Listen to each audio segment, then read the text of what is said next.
Plenty of time to come and be served at the refreshment center before showtime. The moment our fellow geeks, dweebs, nerds, and other unfortunates have been fervently waiting for has finally arrived.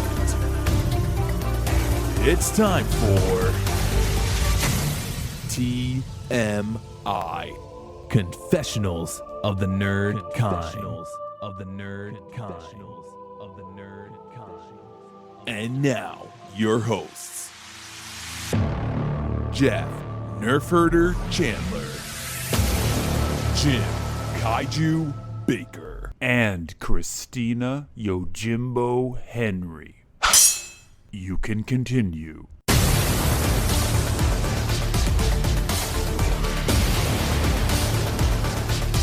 And now, let's get on with the show. Here is TMI. Christmas. All right. It comes. We have to deal with another holiday. Halloween season is here. Oh boy. And guess who's back? It's the most wonderful time of the year, and I wouldn't miss it.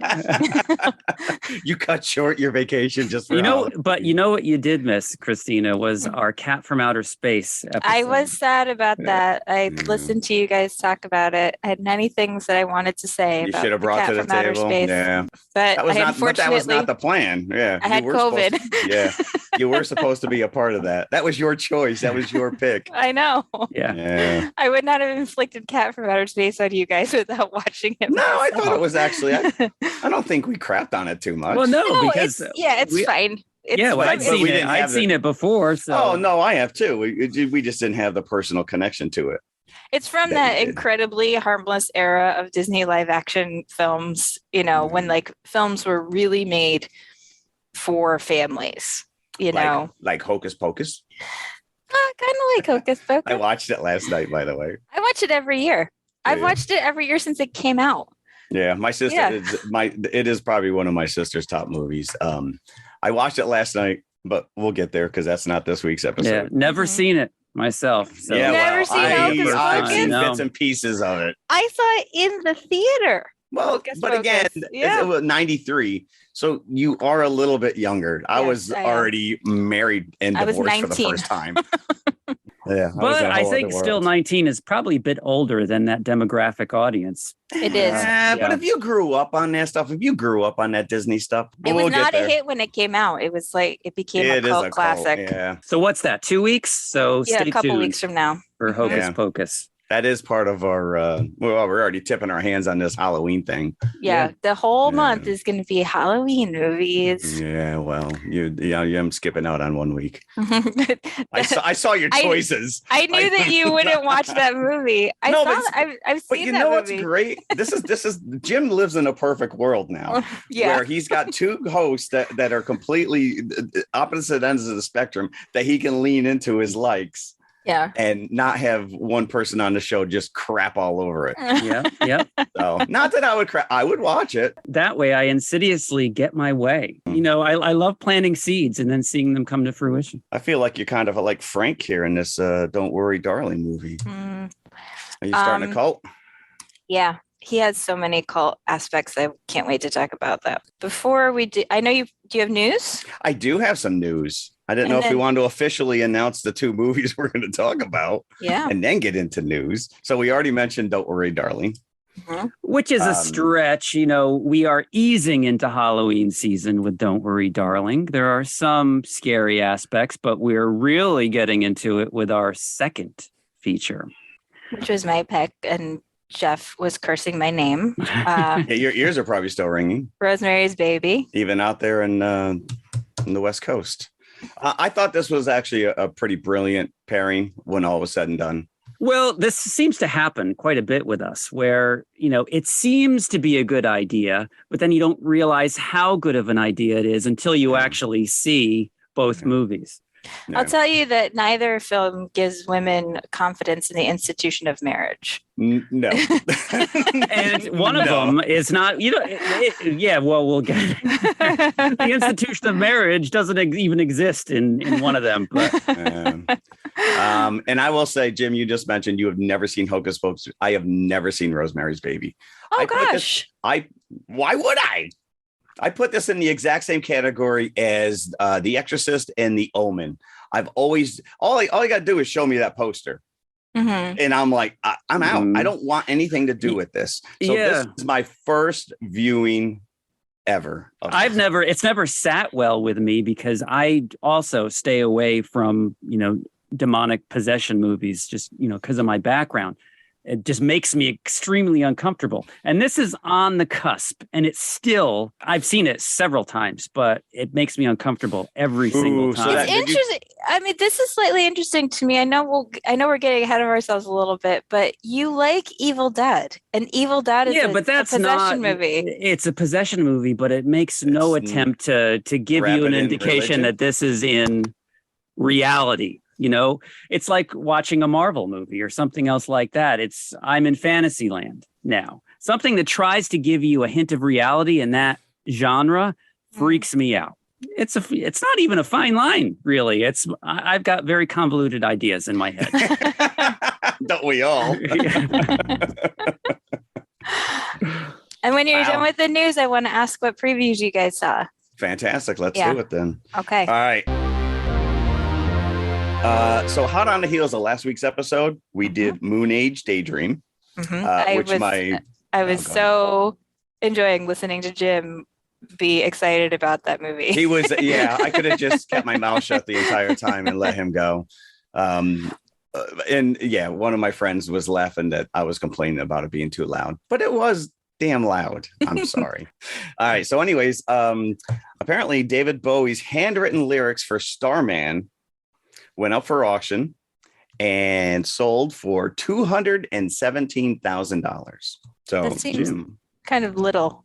I agree with you. I thought that was 4 times what they estimated the value. Mm-hmm. So I guess this Tasmania's Museum of Old and New Art in Australia purchased this, and their quote, "We got carried away and paid too much." But I just thought it was neat after watching that IMAX movie that this went up for sale. So I'm assuming his estate is slowly liquidating some of this stuff. But these are handwritten notes, his lyrics. So I'm surprised, that I guess places like the Rock and Roll Hall of Fame were in there putting in their bids if this was an auction. And it sounds like it was, right? Yeah, I mean, the Tasmania's Museum of Old and New Art sounds very obscure. Did it say who auctioned them?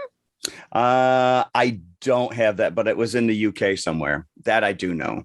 So it might not even be his estate. It might be someone who had worked with him at some point. Well, what I understand, because I was listening to a radio program, and they were talking about the fact that when this comes off the Ziggy Stardust album, does it not? Yes, it does. Jim? Okay. Yes. So I guess when he presented that album to execs, they said there's not a single hit song on this album.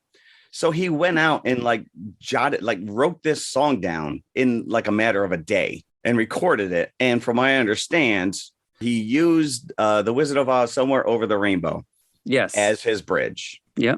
So anyways, I thought that was kind of interesting, but he banged this thing out, but I don't know if it was just in his possession, if the studio acquired it, if he had sold it to somebody else at some point, and now it's in this museum's hands. But I agree with you on that, Christine. The $217,000 seems low. Yeah. I mean, not that I have $217,000 to spend on a piece of, but it's history. It's an artifact. Yeah. So I thought that was kind of cool. This is interesting. Variety is reporting that Danny Boyle, our famed director, Danny Boyle, is set to direct a dance adaptation of The Matrix.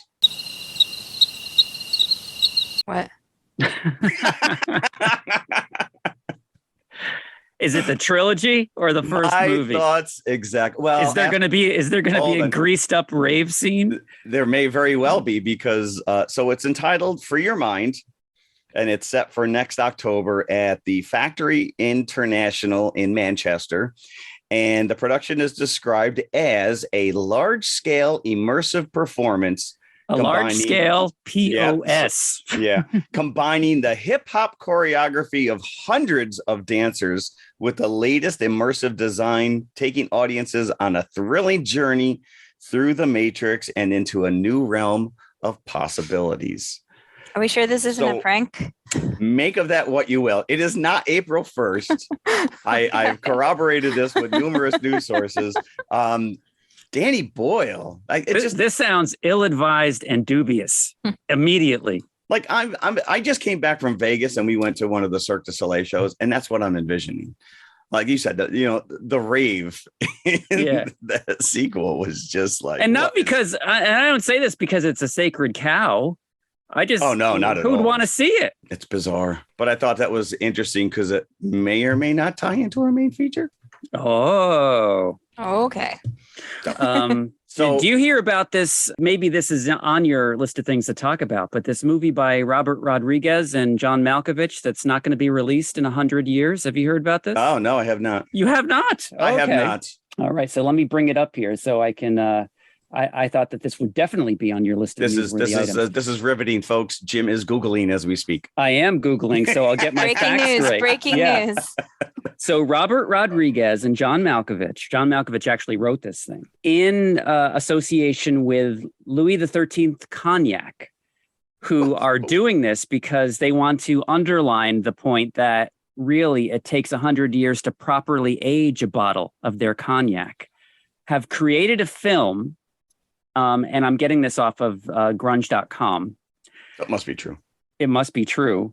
So the headline, of course, is the Robert Rodriguez and John Malkovich movie you will never see, because they've made it and they've put it in a time release safe, which has been provided by Louis XIII Cognac, which will open in 2115. When nobody will know how to play it. Nobody will or know who John Malkovich and exactly, and nobody will care. So then it kind of quantifies this. Like you're thinking it's a full-blown new Robert Rodriguez movie. No, it's not a movie. It's a short film. Yeah, it's a commercial, probably. It's a commercial. I'm just going to grab the bottle of cognac and be on my way. I know. Is this company even going to exist in 2115? Is it like in a cave somewhere? I don't know. This could be just complete propaganda. Why would they make a commercial that nobody can see? Because we're talking about it. Because we're talking about it. Yeah. Was this sponsored by DC Comics? Pharrell Williams was commissioned to make a song for this, which he did, which is also locked away. That won't be released as a single until 2117. So 2 years after. Well, you got to let the surprise. Let the 100 years settle in, and then 2 years later, we released the soundtrack. And to keep the world accountable, that song is stored on a water-soluble clay disc that will be destroyed if sea levels continue to rise. So as a warning to the world, if global warming doesn't stop, the people of 2117 will never hear this Pharrell song. Okay. I'm flushing my toilet as we speak. That did not come across this my week, radar. and you didn't come across it. That is bizarre. I don't even know what to say to that. We're speechless. Look at this. Mm-hmm. All of us are just sitting here staring at each other going, how do we follow that up? Apparently, there are teasers that you can see for this. I didn't actually look at them. No, I'm going to wait the whole 100 years. Don't tease me now. The key is to figure out how to live forever. That's the real. Oh, that's the thrust. Start eating well now, kids, so you can reap the rewards. Yeah, the actual storyline of this is under wraps, of course, just like the film. Of course. We actually recorded an episode that will not be released for 100 years. By the way. So it's in my time lock safe.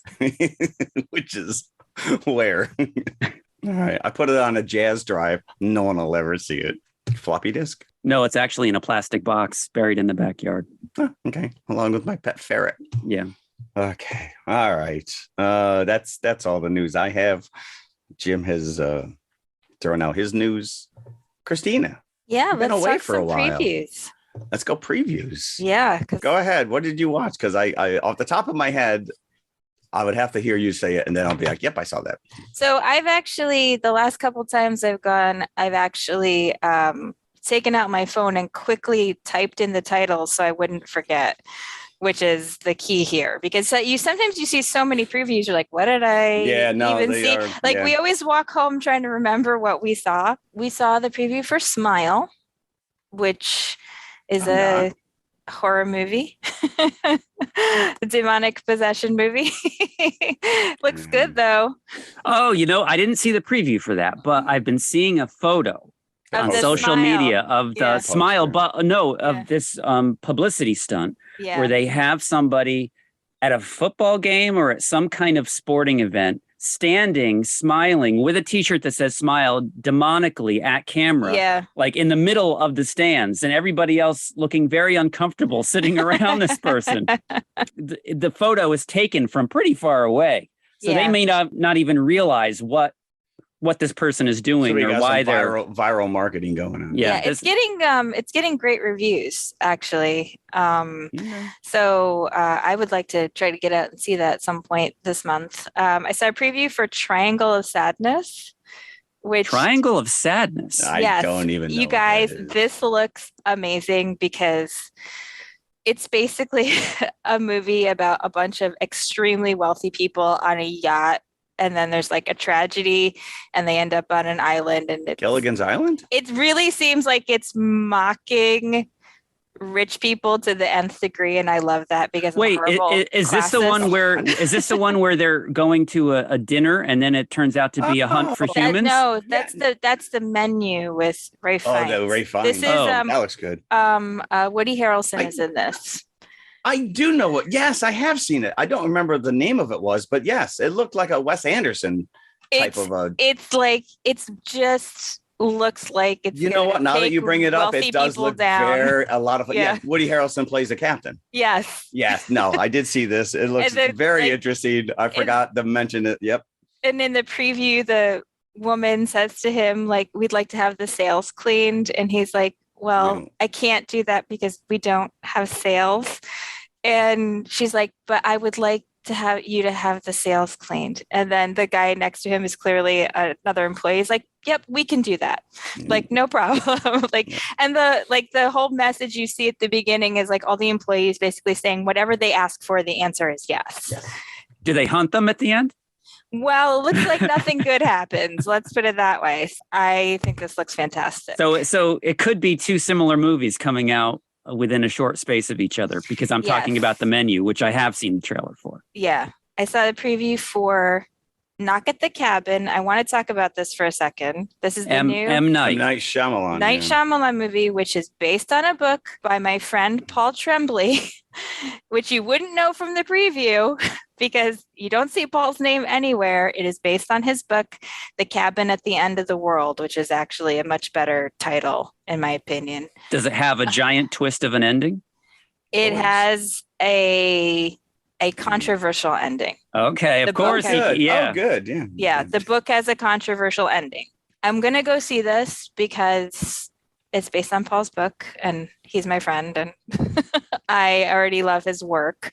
I'm curious to know. It looks like from the preview, like Night Shyamalan has stayed pretty close to the novel. But if you're curious, please go and get the book. Paul's a great writer. Any relation to Jacob Tremblay, the child actor? No. No. Because that's a unique name. Yeah. This doesn't come out until February. Yeah, it doesn't come out for a while. And Dave Bautista's in it. Bautista, yes, that's what caught my attention, is that he is in it. But I was definitely disappointed that they changed the name of because The Cabin at the End of the World is a much better title. Come on. It is, because that's a very awkward. Yeah. Even to say it is a very awkward. You think that you're saying it wrong. So a preview for Tar, which was the new Cate Blanchett movie, which is about Lydia Tarr, the conductor. That looks kind of surreal. I'm not sure where they're going with that, but people are already saying that Cate Blanchett's going to win another Oscar for this performance. So, I mean, obviously, like early buzz. I guess her performance is really out of this world.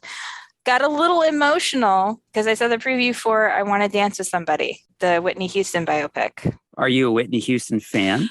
Just because I just think she was so talented and her story is so sad. And, it does look like it's really glossing over anything difficult in her life. It looks very kind of positive and cheery. Is it like a fantasy, like a Rocket Man, or is it like a straight ahead bio? It looks like a straight ahead biopic. But it's basically like she was, this unique voice and so amazing. But I did get a little, gosh, it's so sad because she was, she did change music. Think about all of the women whose voices were like hers, who like she opened the door for all the people who came after. Nobody sang like her when she came onto the scene, and then suddenly everybody sang like her. So I don't know if it'll be any good, but I just got a little. The trailer's emotionally manipulative. Are there whiteouts in the trailer? No. I can't wait to see this. And then the 2 DC movies, the new Shazam and Black Adam. Yeah. Oh, Black Adam. I can't get away from that. I'm like, I just want this movie to come out, so I stopped seeing this trailer. Can't get enough of that trailer. I mean, to me, it just looks like a Dwayne Johnson movie. He's always just Dwayne Johnson. He's just playing some slight variation on a theme. Not that it's a bad thing. I mean, if you like his there's certain actors, they are just who they are. But apparently this Black Adam was supposed to be Shazam's adversary in the first movie, but they just split those. Well, Dwayne Johnson thought that the character deserved his own movie, and here you go. And he has the star power to do that. Make it happen. People will go and see it just because he's in it. Halloween Ends, of course, is coming out. And I am so glad my investment in Peacock is paying off because it's streaming same day as it releases in theater. So I don't have to worry about getting somebody to watch my son. I can just watch it in the comfort of my own home. Go to your room. I will be seeing it in the theater. Yeah, I like to go and see. I like to go see horror movies in the theater. Well, I like to, but sometimes it's not possible, unfortunately. Just because I feel like you just give them more of a chance to do their thing other than when you're at home and you have all these other distractions and there's noise outside and you're like, oh, I'll just pause it and go get a drink or whatever. And I feel like that really, I feel this for any movie, but for horror movies especially, that it really kind of ruins the spell. I like both. I like the theater experience and the home experience with horror movies because, first of all, I only ever watch horror movies at night, later in the evening. Sometimes I fall asleep, sometimes I don't. I think that it invades your safe space. And I think that's even more disquieting sometimes than seeing it in a theater. So, I could kind of see that, but you have to I think the key is you have to commit to it. It's like when we watched Us and I told Jeff, shut the door, shut everything off.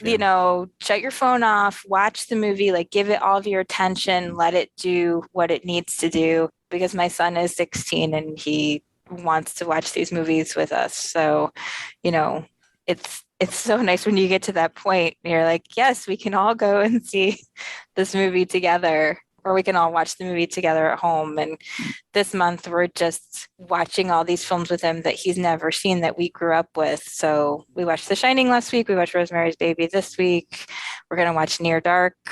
Criterion is doing an 80s horror festival this month on the Criterion channel.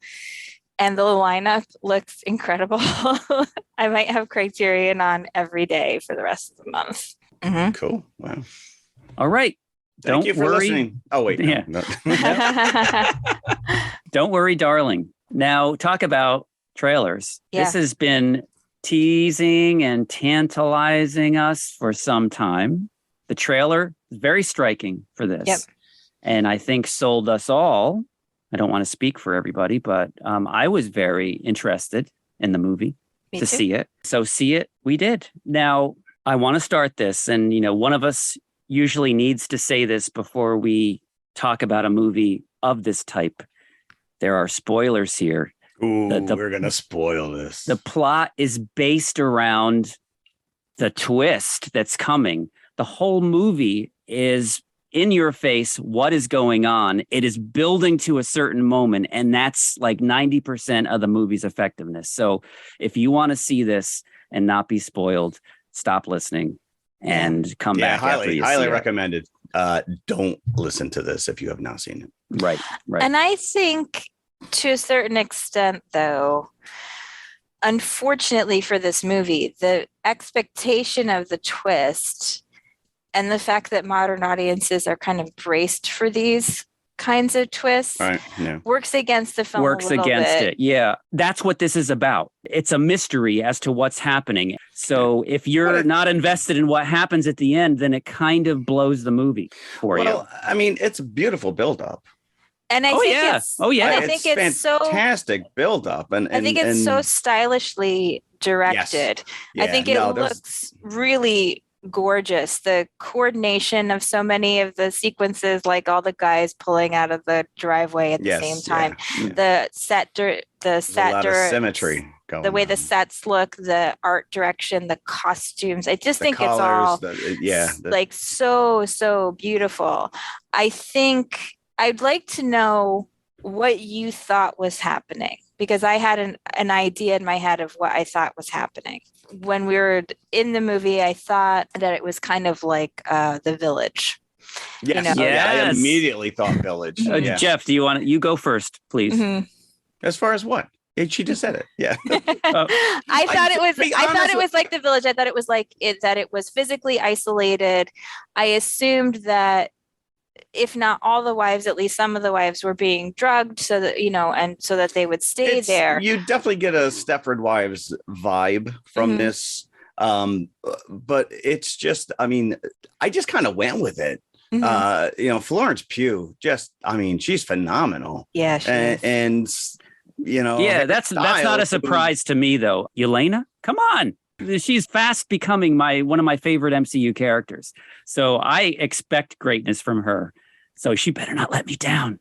Yeah. But she has a difficult job because she has to make you feel, and we'll talk about this. She carries this whole movie. We'll do the same. We'll talk about this too with Mia Farrow in the second movie. If this was a book, you would say this is a close third point of view, right? So it's almost every frame of the movie is with her, seeing what she's seeing, experiencing what she's experiencing, and she has to convey a lot of emotional turmoil, without you having direct access to her thoughts. So this is. Well, I don't think she has direct access. You get those flashes, you get those little flips, those little flashes, of like something else is going on here, something else. The song that she's humming. Yeah. It's a recurring theme. So it's laying the groundwork. Yeah, because it's mysterious that, all these women and the men leave them every day and they go to this underground bunker or whatever they're doing in the 50s and making progressive materials. Yeah. And some of that. Well, here you go. Of it doesn't pay off. Let's put it that way. As the movie opens, you're in a swinging 50s, early 60s party in one of their houses.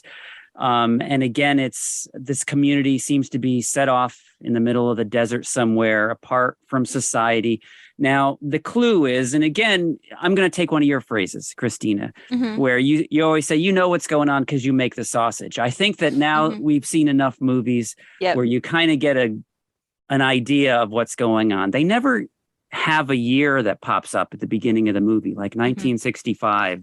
Which is great. Yeah. It just leaves it in. So that this is not what it seems. This is not reality from the get-go, or they would put you in a time and place. Right. They would say like Southern California. Exactly. 1957. This is never done. So my thought was, yes, that it was a Village type thing. I didn't even think it was going to be what it was because I didn't think that they would go there because other films that may have already been mentioned in this podcast have done it already, but they did go there. And it's a shame. I was really digging this. Now, I mentioned at the end of last week's episode when we were talking about what we were going to be covering today, I put the question out there, would all the offset drama affect my viewing experience? And it didn't at all. Good. And it's interesting that you say that because I actually want to talk about these quote unquote scandals, which I think are mostly like a nothing burger. I can't believe it took us this long to get here. I just think it's, to me, it's like nothing. The media is making such a big deal about things that are like literally nothing. we can go through them one by one, but there was a graph that was released yesterday in Variety. It was a survey that was taken, the impact of the Don't Worry Darling controversies. 63% of people said that the controversies did not affect their interest level. 29% said it made them more interested in watching it. And only 8% said it made them less interested. So I think that these are, I think it's a nothing anyway, but I think that shows that like the media is really trying to make something out of nothing. Look, people have come out and said their scenes were cut. Okay, like this has never happened in a movie before. Kevin Costner famously had his whole role cut from The Big Chill. Yeah, he was killed. Okay. Actors don't like the way the film was edited because their character seems different when the editing is all said and done. Again, like this has never happened before in another That's the whole crux of reality TV. Maybe the atmosphere wasn't perfect. Okay, not ideal, but like hardly a crime. Right. The director had an affair with the lead actor. Would you like a list of all the male directors who've had affairs with their lead actresses? Because I can probably give you 5 off the top of my head. But even those, that's kind of in the forefront. But I think it's to this movie's credit that this isn't. If this was a lesser movie, maybe I would be thinking. Although I will be fair, talking about trailers, that for the first 20 minutes of this, I was thinking, what scenes in Dawn of the Dead are going to be the best in 3D? Because of that, I was wondering if you knew about that because we saw that trailer too. Sorry, Olivia, but Dawn of the Dead kind of trumped you for the first 20 minutes of this movie. So I was preoccupied with that for a while. But this is a beautifully shot, gorgeous movie. Like if you are, an admirer of that 50s architecture or aesthetic, this is just heaven. Like the pastel colors. It's just a very bright movie with all this unease and uncertainty simmering underneath. Very much like, Rosemary's Baby, like the friendliness of the neighbors and the brightness of the yellow wallpaper and the beauty of Mia Farrow underlies this sense of dread, and that's here as well. And I think that Harry Styles and Florence Pugh have genuine chemistry. Like they seem like a couple, which I think nice because it's not something that can always be manufactured. Also, like we just love Harry Styles in this house. Well, let me tell you that there were 2 girls in my theater that especially loved Harry Styles. It was very distracting and irritating, I have to say. That was me, by the way. I was sitting behind you, Jim. He's so freaking cute. The movie's not an out-of-the-box hit, right? The box office is okay. It's been out for 2 weeks as we speak. But I think a lot of the audience, if my theater is any indication, was there to see him. My son wanted to see this anyway, but because Harry Styles was in it, he wanted to see it more. Harry Styles is my son's boyfriend. He wants Fair enough. Listen, if you're going to pick one. Well, and he's probably like, Mom. I know. No, he'll tell you. He'll tell you. Man crush. I keep telling him, I'm like, Harry Styles is too old for you. I'm sorry. Yeah, he's taken apparently, which all the world knows. So let's talk about this opening scene again, because right at this party, all these couples are kicking back and the husbands all work for this company, the Victory Project. They're making progressive materials. It's at the party when the first rumbling or explosion happens, like an earthquake where everything starts to shake.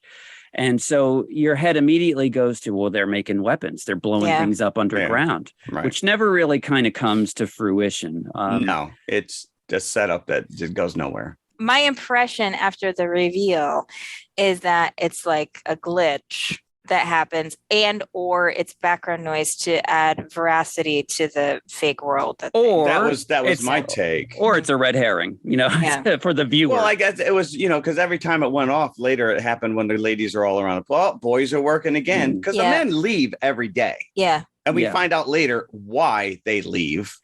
But so you're right. It gives validity to the women going up. There's the boys. They're working. Yeah. And they're driving into the desert. So which also makes it seem like they're going for weapons testing or, what have you. Underground yucca tunnel.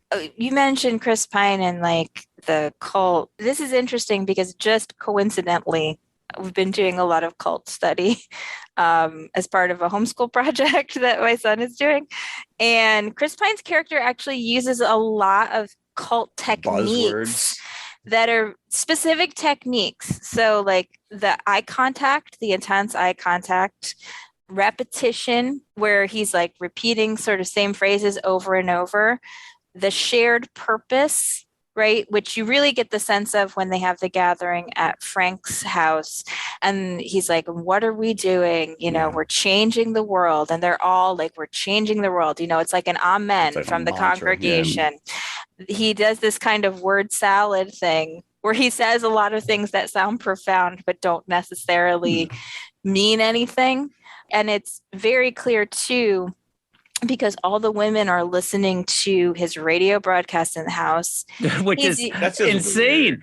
So this is more evidence that this is not reality, because the women, not only is it Radio Frank, but they're going off shopping in a very controlled environment. Yeah, they're driven to where they're allowed to go, you know? Right. Well, that's the thing. Again, the repetition of her life, the repetition of listening to the radio, and it sort of lulls you into like a hypnotic state where, you know, you're compliant, which is the point. Right. And the other thing is that Frank is trying to pass himself off as some kind of divinity.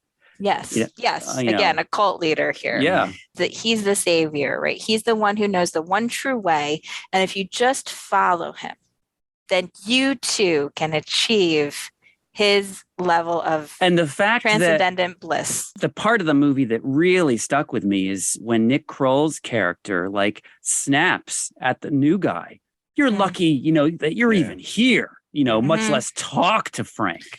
Right. And that also gave me a hint that something was wrong. It's like Nick Kroll is never going to get Olivia Wilde. Something is off.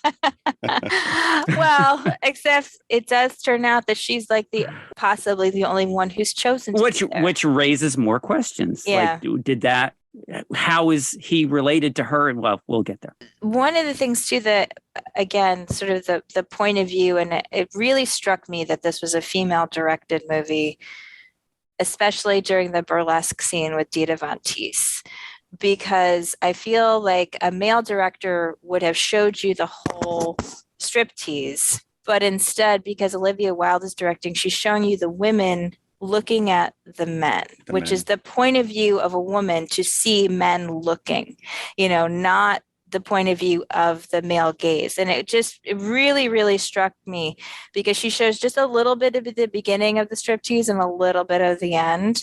And the rest of the time she shows Alice watching and the men kind of acting like animals, you know, like crazy, shouting at her. And to me, that's like one of the most disturbing scenes, because then later too, Frank makes Jack dance, which seemed like a slightly overblown metaphor.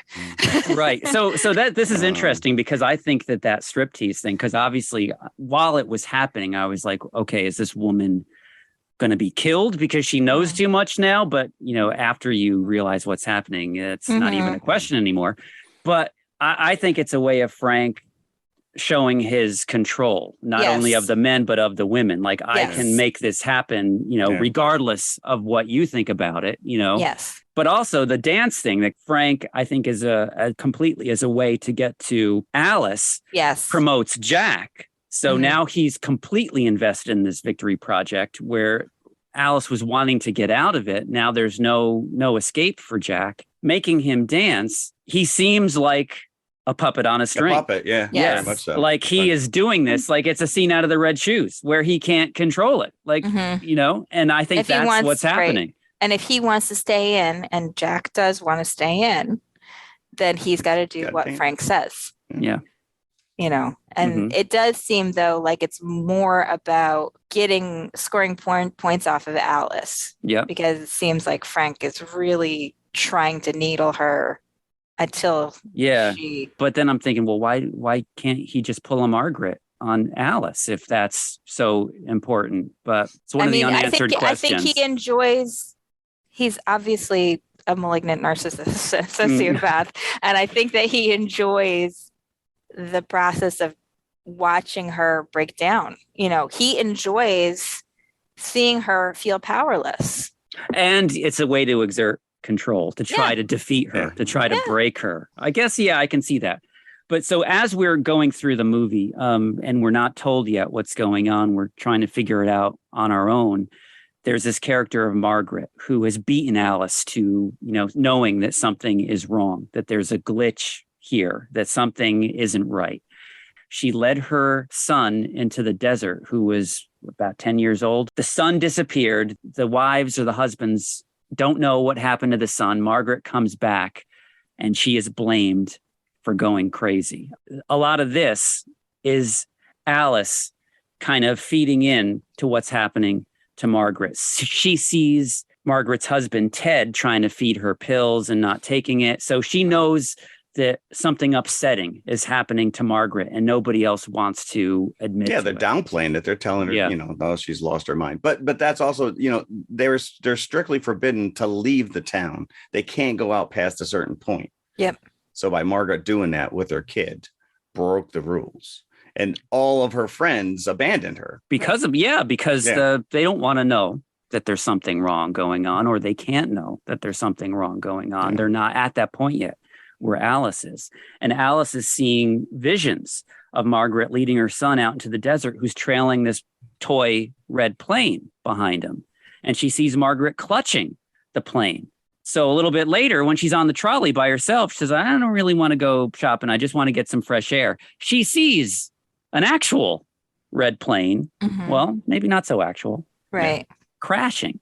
So the trolley guy, almost reboots because he can't even fathom going off his path. Like, oh no, I can't drive out to help anybody. And that's forbidden that way. So she gets off the trolley and walks into the desert for miles. What does she think she's going to do, though? Yeah, this was over a mountain. Well, she can't help it. She goes to where she thinks the men are working. And that's where the plane also looks like it ended up. And she's like, I need to tell somebody that this happened, because she doesn't see like emergency crews going across the desert to help this person. And then she sees this like dome-like building, which is the headquarters, as we later learn. And it looks like a scene out of El Topo, if you've ever seen that. I'm like, what are we in a very bizarre movie now? But she approaches the building and suddenly she wakes up and she's in her bed. And Jack is denying that anything that she thinks happened ever happened, like the plane crash and everything else. So now she thinks she dreamed it. And Jack's like making dinner. He's trying to distract her. Nothing she says even pierces him, even phases him. He just dismisses it. So he's complicit. If you didn't know it already, he's complicit with whatever is going on. And I love the visual as well of the Busby Berkeley showgirls. And they look like an eye. Mm-hmm. Yeah. Yeah. Yeah. I think this is some really, really beautiful. It's just beautifully done. But I think the payoff was, like I said, I think that the problem is you're anticipating a twist, you're expecting a twist, like that something is coming, that something's wrong. We've been primed not only by watching Night Shyamalan movies, but even going back to Ira Levin's The Stepford Wives. Rosemary's Baby. Right. Yeah. Another Ira Levin product. Yeah. This feels very much actually like The Stepford Wives, recrafted for a modern audience. The plot of The Stepford Wives was that the wives who were sort of unruly and non-compliant were turned into robots who were, thrilled to cook and clean and have sex with their husbands, right?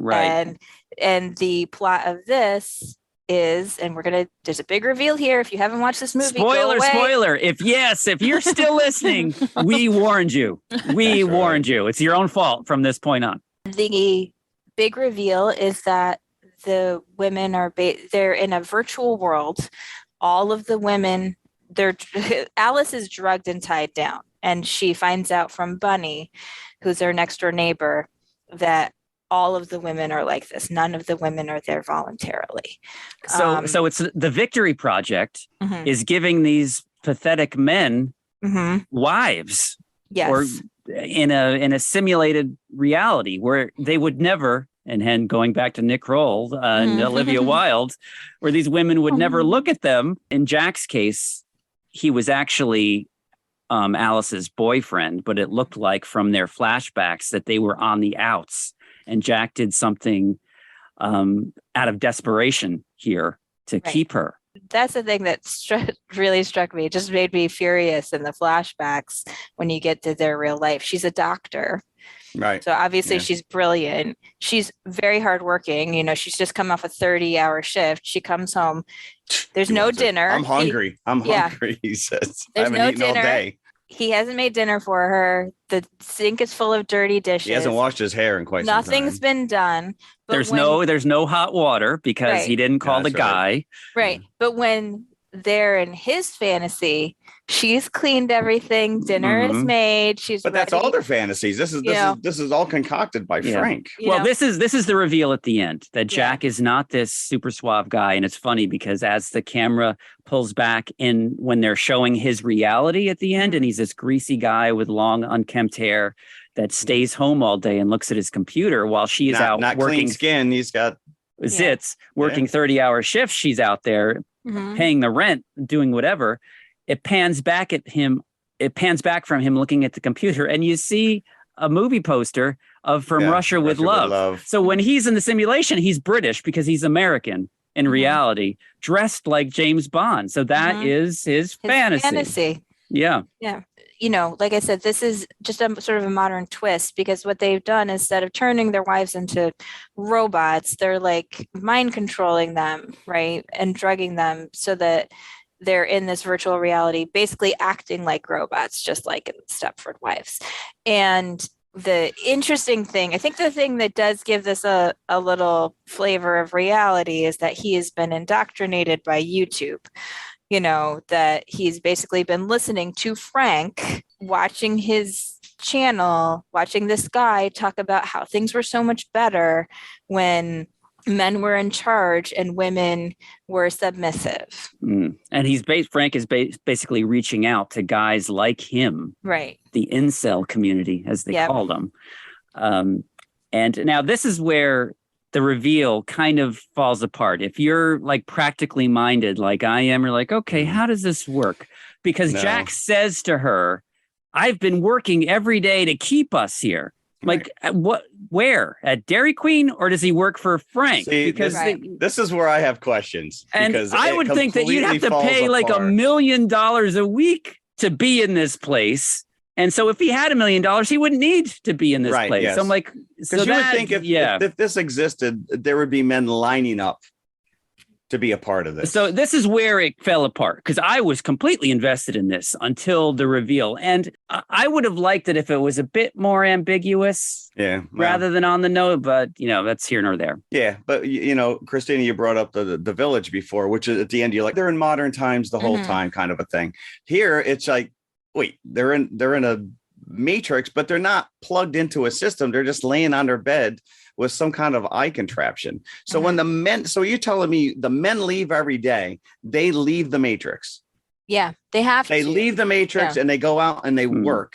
I mean, are they washing dishes for Frank? What are they doing? Well, that's what I'm saying. So they have to pay Frank in order to be a part of this, which doesn't make any sense. It's like, so how long have they been in there? Does your body not need to eat? Does your body, like, she's been...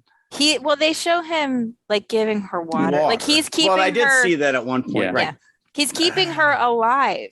And also all these women are missing. They're abducted. Right. But then... no one goes into her apartment and finds her laying there.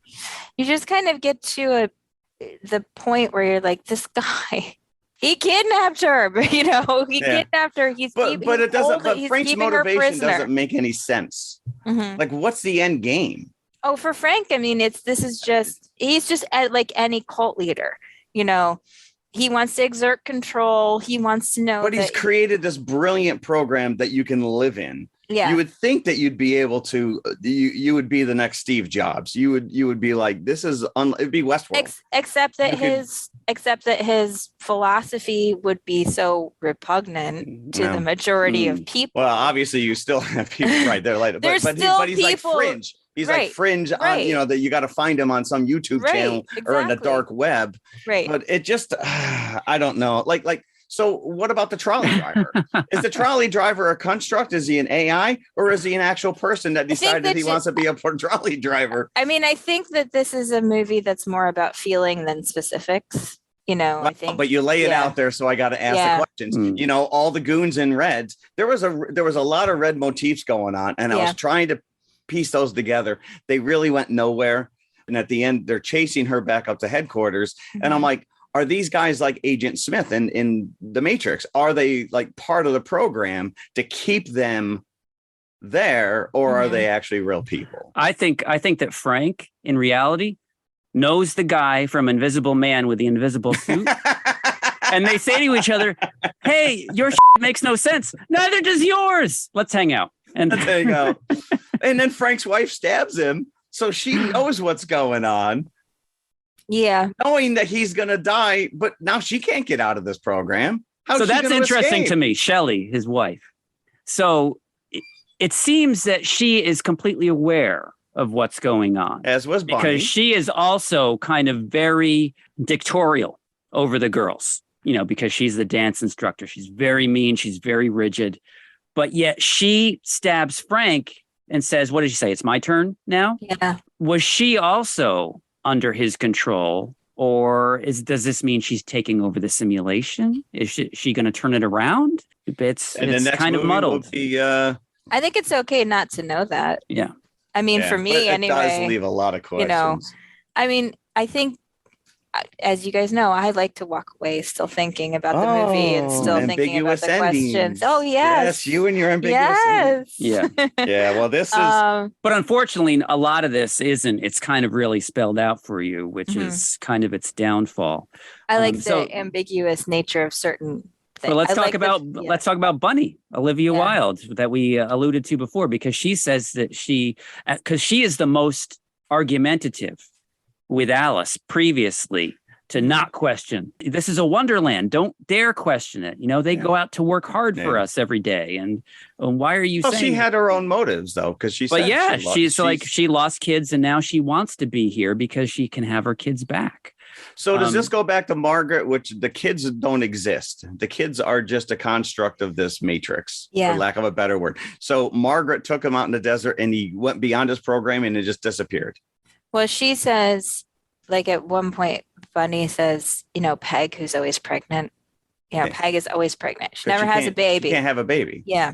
Right. But Bunny says, you know, my kids are alive here.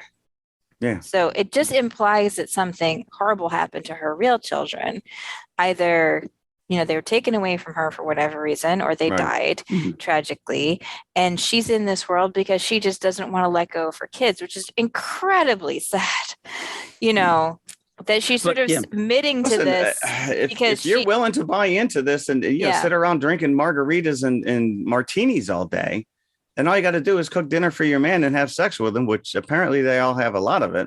Who am I to pass judgment on you? You're aware of what's going on. You know, it's like, what's his name in The Matrix? You know, you see the steak right here? I know it's fake, but I don't care. Yeah. I'm still enjoying it. Better than the real world. And Peg could have a baby. You know, it wouldn't be real. But, you know, if they can make her pregnant, if they could give the others kids, why don't give Peg a baby and make her think that she delivered? You know, they could do anything in this. Yeah, it was interesting, too, because at one point, Jack says to Alice, like, let's have a baby. And I was like, don't have a baby. Right. Yeah. We're at our worst right now. So, you know, I was thinking to myself, don't have a baby. The baby will tie you. I've seen that way too many times. We're having issues in our relationship. So we think a baby's going to make everything better. No, it won't. No, it won't. You know what I'm really concerned about? This missing comma in the title. Why is there no comma? I'm like, wait a minute. All my years of English. I really like the soundtrack, like the actual music that was played. I was singing along to a lot of this was a lot of fun. Yeah. Although the song that she was singing was an original song Harry Styles wrote for this movie. Of course. You have Harry Styles in the movie. Yeah. Listen. Do you think Shia LaBeouf is going to dance like that? No. No. Nope, I don't think so. This actually got a 5-minute standing ovation at one of the film festivals. I mean, I think it has many good qualities. Yeah, no, I think the ending, the reveal ruins it. It's a great buildup. I thought it was fantastic. I was absolutely riveted. I want to know what's going on. I was really invested in this girl losing her freaking mind, knowing that more than likely she's being manipulated. Also, like, full credit for like not overdoing it. The runtime's fairly short. You know, she tries to keep it tight and to try to keep it suspenseful. I don't know if you guys saw Booksmart, her first movie, which I also thought was good. But, you know, for me, like, I always appreciate it when a director tries to take a big swing.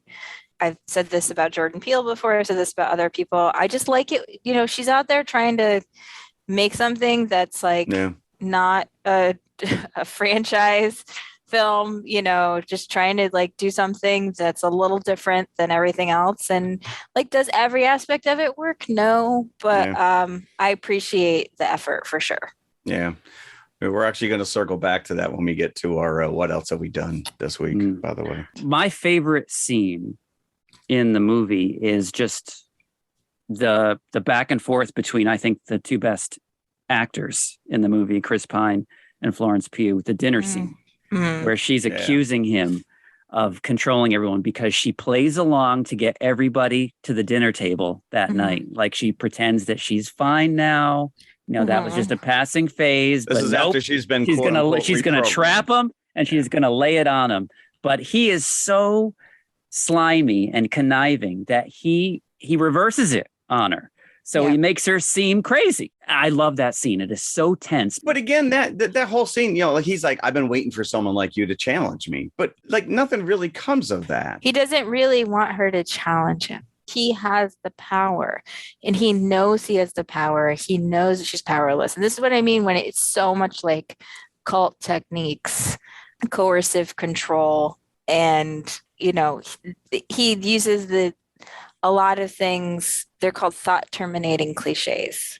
Like in cult language definitions. A lot of cult stuff today. They're basically terms that like make you stop questioning. So when Florence Pugh says, gosh, everybody had their honeymoon in the same place, someone at the table says, well, those are popular honeymoon destinations. That's a thought terminating cliche. So you're supposed to stop thinking, stop wondering, right? It just makes you stop and not question anymore. So does that imply that everyone's been reprogrammed with like basically 3 different? Yeah, all the women have. But it's funny because like she's putting all that, and that is a great scene, but you don't see her build her case around that. Like she knows all that. We as the audience don't, and all of a sudden she just starts throwing it out there. And it's just kind of like, oh, well, isn't that convenient? Because you also came from there and you came from there. I bet you all went honeymooning here. But these women aren't. Thing is that the men know exactly what she's talking about. Right. And they're not going to admit it. The women aren't ready, except for Bunny. But I just think that, you know, if you're going to buy into this and you're paying for this, you're like, wait a minute, dude, we can't all have the same backstory. Stupid. Frank, come up with something else. Whatever. But let me just tell you, when they do the reveal of Harry Styles, I was jotting down what the girls were saying. Oh, gosh. Oh, no. And when he's at his computer, look at him. Ew. He's so skinny and so weird with glasses. Why? That's what he really looks like. At speaking level, by the way, 2 rows behind me. They're in therapy now.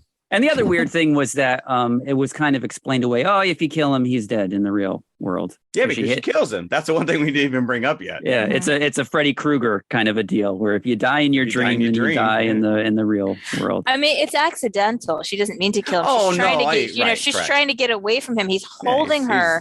He's literally holding her so tight, saying, "Don't go, don't go." And she hits him to make him let go. Well, he sent her back to get reprogrammed once and it didn't take. So what happened to Ted? Because Margaret, we assume if she died in the simulation, she's dead in reality and Ted's gone. Did they have to kill him? Why would he even be there? He's kicked out. because he failed. Because That's right, he did. Jack says every man is responsible for his own wife. So now he's got to deal with Margaret's body in reality. Questions. Yeah, I completely agree that I was invested leading up to that point. And if you read any reviews on this movie, I think that they kind of play that out as well. And a lot of reviews also lean heavily into Florence Pugh's performance, deservedly so. Absolutely. Because this is just a powerhouse performance on her part. So BBC, I just wrote down some quotes from some reviews. Steph Green from the BBC, Pugh does her best with the material. So it's kind of like a backhand compliment. A backhanded compliment. Yeah. The New Yorker praised Chris Pine as the best thing in the movie, and Styles is utterly helpless and adrift. A lot of this is really attacking. A lot of the stuff that I read attacks Harry Styles. Why? Merciless. I thought he did a fantastic. I thought he was fine. I agree. Those girls behind you loved him. But you know, to your point, Forbes said Styles is as good as he needs to be. And then he said that he was also aware, like looking at some of the other reviews, that he believes that the criticism is more about his character than about his performance per se, which I can see. And then Empire Magazine also praised Pugh, saying this is her film and everyone else there is for her support. I was leading towards a 4-bucket review, like going into this and experiencing this and just on the edge of my seat, wondering what was actually happening, and then being disappointed when I did find out what was happening. I'm scaling back half a bucket because of the ending.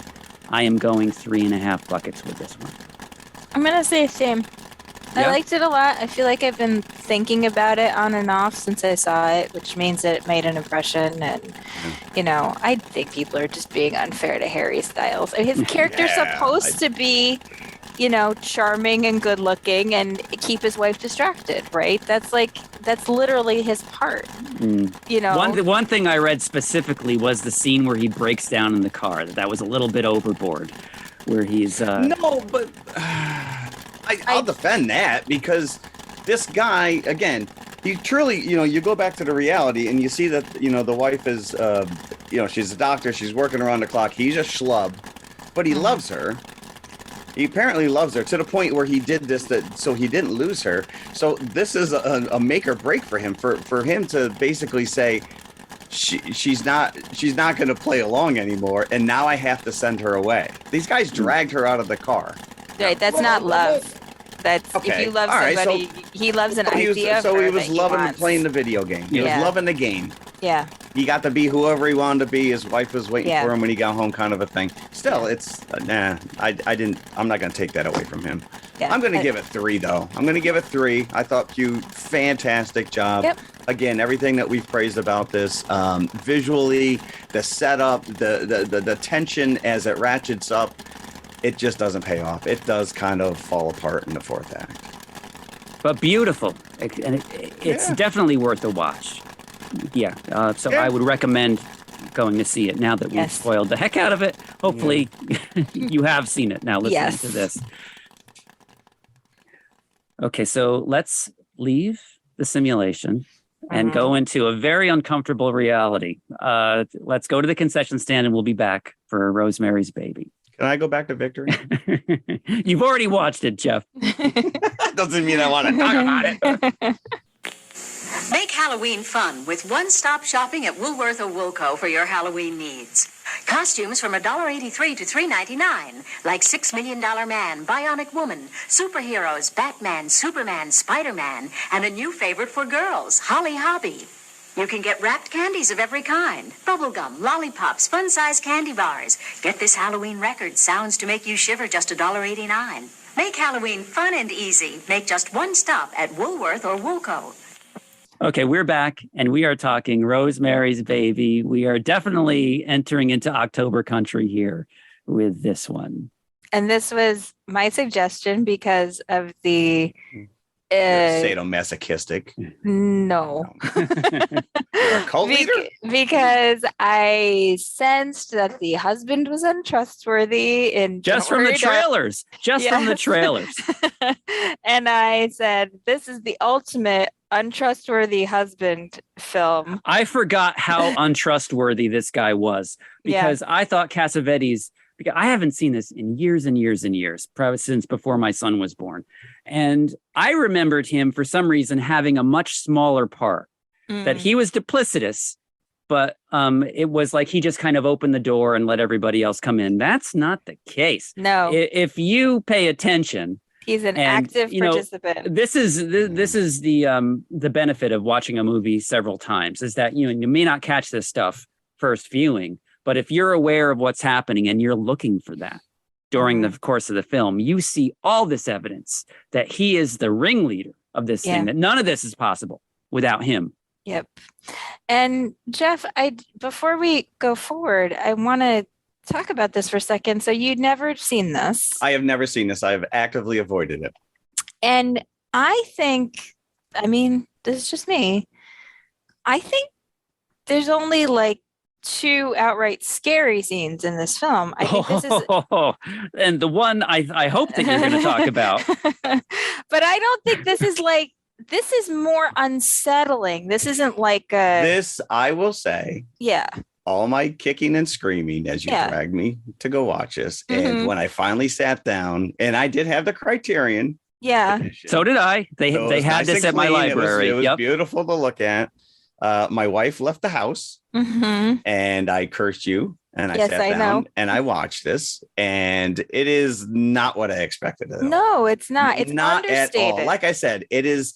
I've always put it in that Omen Exorcist category. Right. They probably all came out around the same time. They've got that same je ne sais quoi about it. The scariest aspect to me is the husband on this viewing. Yes.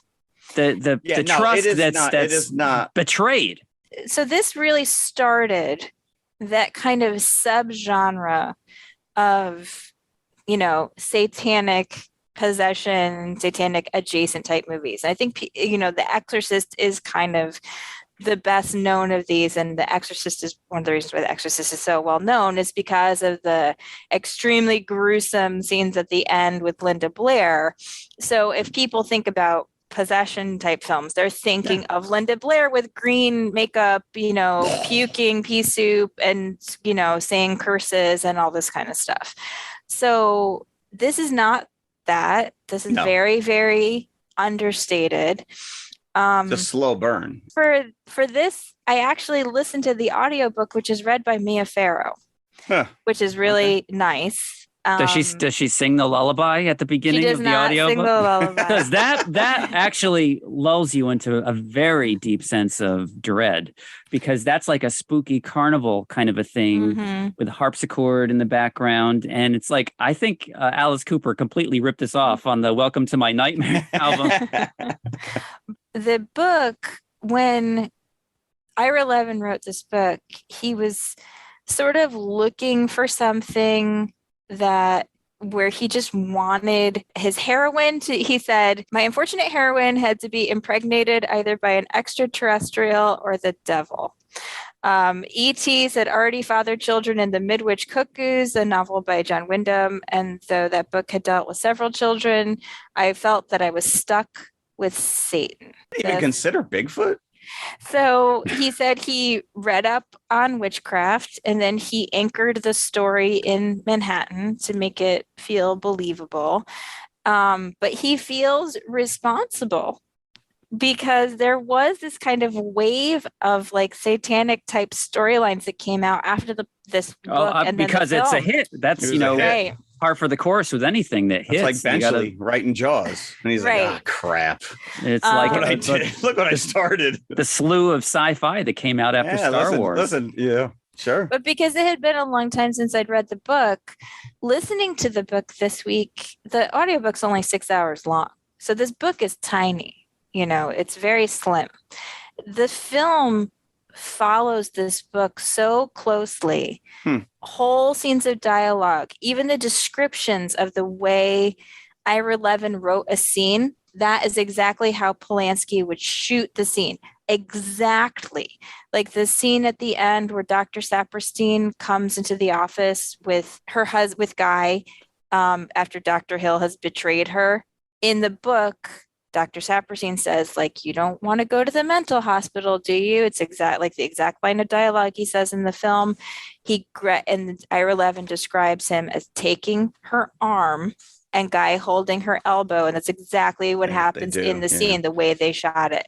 So this film really, really follows the book very, very closely. This is one thing I'll say. Both these movies make me don't trust any doctor that comes recommended. Talking about how faithful this is to the novel, I was, because the Criterion has all this bonus material and reading some stuff about it.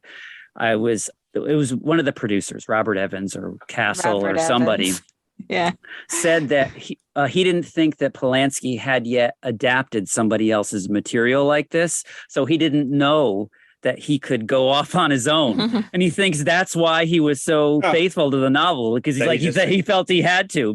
And Levin, I think himself, said that this was one of the most, like, not just for his works, but of any work. Like this movie is probably the most faithful movie to the source material that there is.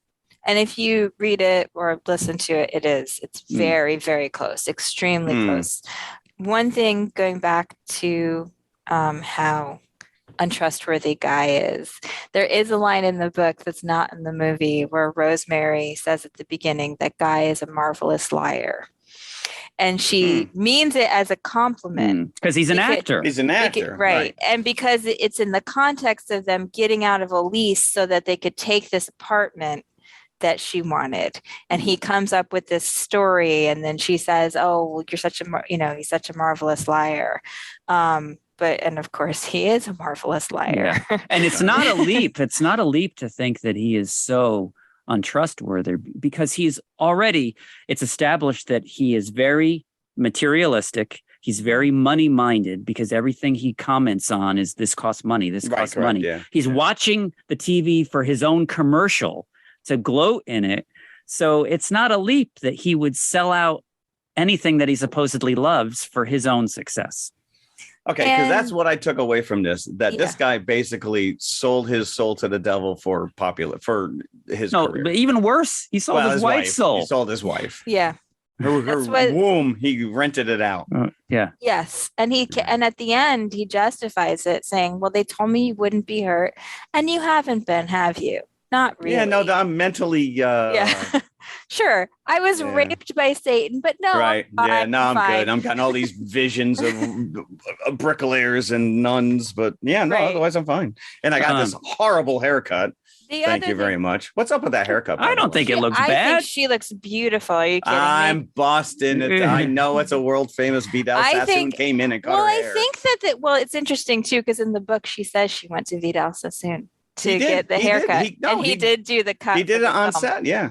So it's a weird transition for the character to halfway through the movie do that haircut. I didn't really quite pick up like what was going on that forced her to change her hair. Well, I think that it also underlines the fact how controlling Guy is of her, not only in this situation, but in general, because he's completely critical of her when she comes back with that haircut. Like, you'll tear. But if he was that controlling, why would she do it? So it's like this moment where she feels happy and independent, and she goes out and does. So she's being defiant, right? So the interesting thing too, again, it's not pointed out in the film. It is in the book, but it's obvious sort of from the way that they dress her in the film. He's 9 years older than her.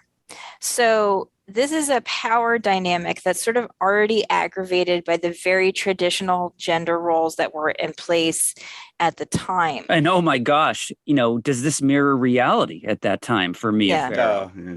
Yes, because she was married to Frank Sinatra. Yeah.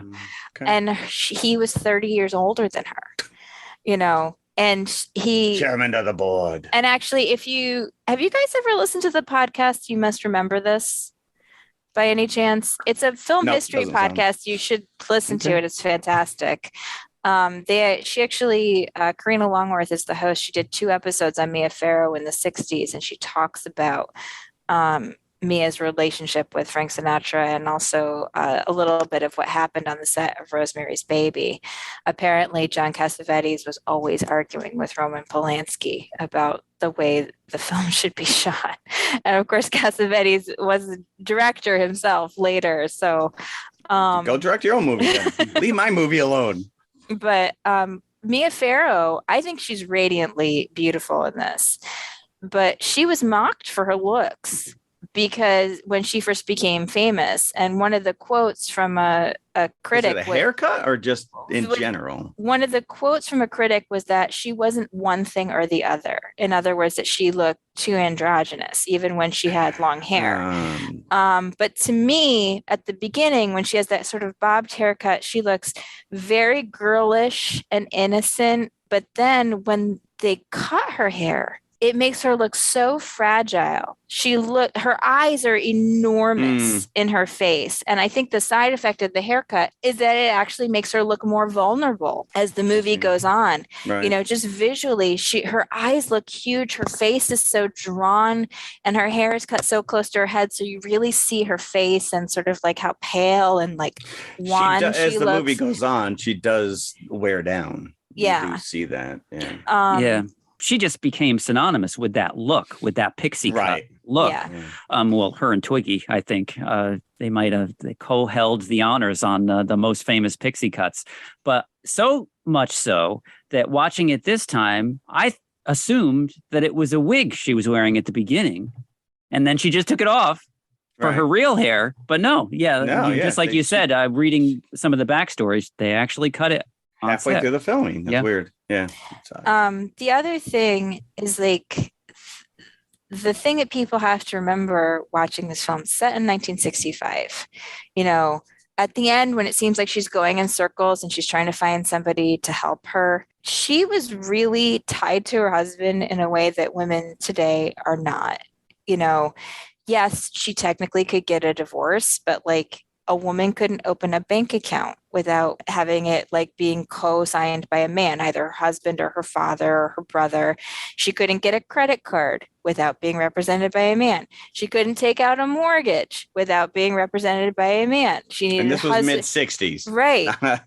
These rights would not be granted to women until 1974, the year that I was born. Here she comes. we better change this law or Christina's going to be on us. By the way, spousal rape was not decriminalized in all states until 1993. So whatever happens to her in this film, she is well and truly trapped. There's very little she can do. That's what Guy says he did. Yeah. To explain it away. Yes. And it was fine. It was fine and legal for him to do that because she was his wife. Legally, she was not technically his possession because that had been decriminalized in the 19th century. But technically, for all intents and purposes, she was his possession. She belonged to him. There was nothing that she could do. And that's why you see this helplessness. Not only is she in this situation where she feels like everyone around her is in on a plot, and of course, it turns out they are in a plot. Damn ropers across the street. But she can't just like pack up and go out and like get another apartment, get a job, have money. She takes Guy's money at the end, like the money they have in the house, the household money, to try, when she's like on the run because she doesn't have any money of her own. Riddle me this, because this is the part, I love digging deeper into this aspect of movies like this, where they give you hints of the previous tenant at the beginning. Now, I don't know if in the novel there's Gardenia. anything more is revealed here, but as they're looking through the apartment at the very beginning, they're like, oh, this dresser used to be here, right? But they moved it against this wall. Oh, and the guy says, yeah, there's a closet in there. And he moves it back immediately because he knows what's in that closet. And you find out later that there's a false wall back there where you can get in from this secret hallway. Now, Minnie says, because this was an older woman and she was growing herbs of her own to counter effect this tannis root. Was she in on it and changed her mind? what she is was the in on it, story? and she changed her mind because Okay. there's the letter. You see it in the film. You get the same glimpse of it in the book, where there's a letter on the desk that Rosemary sees that says, "I can no longer associate myself with," and then it's not finished, right? And this woman fell into a coma, just like Hutch, right? Falls into Yeah, a what was coma, up with Hutch, by the way? and just like Donald gets blinded there, and then when Rosemary's reading the book about witchcraft, she talks about how the power of the combined power of the group can curse somebody to be blinded or deafened or go into a coma, as long as you have a personal item of theirs. And when Hutch leaves the apartment, he's missing his glove. I didn't quite pick up on that relationship. All of a sudden, they're hanging out with this older guy, and I'm like, Oh, is this like Max from Heart to Heart? He's like they had, when Rosemary, it's explained in the book, it's not explained as much in the film, but when Rosemary first moved to New York, she had lived in this apartment building with he owned the building. He kind of became a father figure to her. So, but that was that. But they were okay. They were friends. Because when he passed away, when he died, like Guy didn't even go to the funeral. And I'm like, Right. He couldn't have been that good a friend. Yeah, Guy had better things to do by that Well, point. also because he was Guy was the one who took the glove. Yeah, and he went right away. No, that makes because that's what you're looking for, these little cues where Guy like comes home unexpectedly because I can't believe you're home. Because he assumed that the couple next door called him, wherever he was. He comes home to get the glove and runs right over to them. Like he says at one point that he wants to go out for ice cream. And he's not going out for ice cream right away. He's going out to talk to his neighbors. And that really, really creepy scene when they first go over, and Guy actually doesn't want to do it at first because he's like, these old people, they're going to be, we're never going to be able to lose them if we go over to dinner. Mm-hmm. But he's the one that actually gets entrapped. And you see, as Minnie and Rosemary are cleaning up, you look into the other room. You don't see them. You just see the smoke. Is Roman dropping this on Guy this early? Well, it's sort of interesting because when Rosemary comes back in the room, it's almost like Roman has Guy in a trance. Yeah. He seems he's in a trance for the whole movie. An ass trance. I think when they blind Donald is when he realizes, this really works. Like I can really get something out of it. All right, you sold me. Yeah. It's so terrible for Rosemary because no matter what she says, he's always there. Again, using that cult technique, that thought terminating cliche, telling her, oh, well, they're just old people, they just want to help. They're just very interested in you because they're lonely. And, he's always turning everything around on her. And again, it's aggravated by this dynamic. He's older than her. She's essentially beholden to him because she doesn't have a job. She has no way to leave. And the people next door, Ruth Gordon is so wonderful in this as Minnie. The way she just sort of comes into the house, and just she's like looking at the mail and she's looking at the furniture and she's looking at everything. She's just poking her nose in. What old people do. But what's funny is you always get the sense, of course, Harold and Maude, that she's playing herself. Yeah. Although hopefully not too much of herself is in this movie. Yes. But no, if you hear chanting from across the wall, I'm done. I'm done at this point. Right.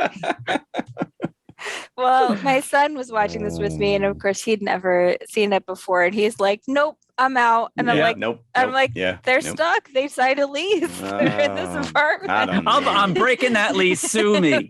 I'm walking out.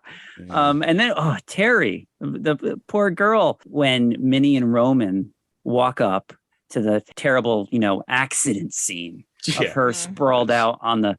They're not exactly overly upset. No, Roman, the first thing he says, did something unexpected happen? Yeah. It's like, right. Because, Terry is somebody from the streets. And you would think that once she finds out about this, she would just leave rather than jump out the window. But no, something more insidious is going on there as well. And this is always a very bizarre scene because this is, of course, the Dakota.